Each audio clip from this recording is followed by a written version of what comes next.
wankan gawa. Idan har musulmi ya mutu, wajibi ne a samu wasu daga cikin 'yan uwan shi musulmi su ainihin yi marmaza domin yi mishi wanka.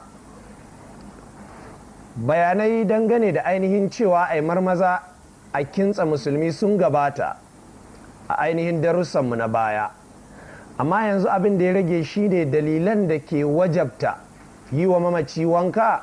Na daga cikinsu maganar da annabi sallallahu alaihi wa alihi wa sallama ya yi a lokacin da yake huɗuba Arafa. Wani sahabi dabba shi ta hutsu da shi ta kayar da shi, ta taka shi kuma sai ya mutu nan take. Annabi sallallahu alaihi wa sallama ya ce ku yi mishi wanka da ruwa da kuma magarya.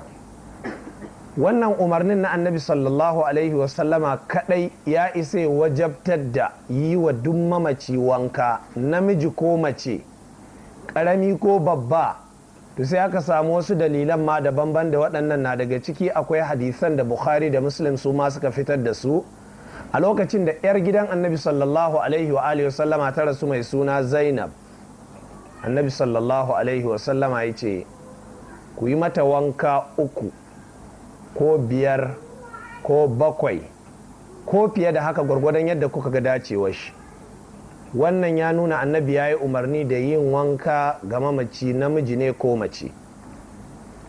Wannan wanka da aka ce ba wanka ne na soso da sabulu ba kuma wanka ne na kurme a ta watsa mishi ruwa a jika ba.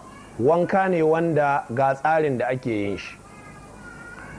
Akwai abubuwa da ake neman a lura da su daga guda 1 har zuwa guda 9 ko 10. Abu na farko shine wankan gawa ba a yi 1. Wankan gawa ane mafi karanci 3.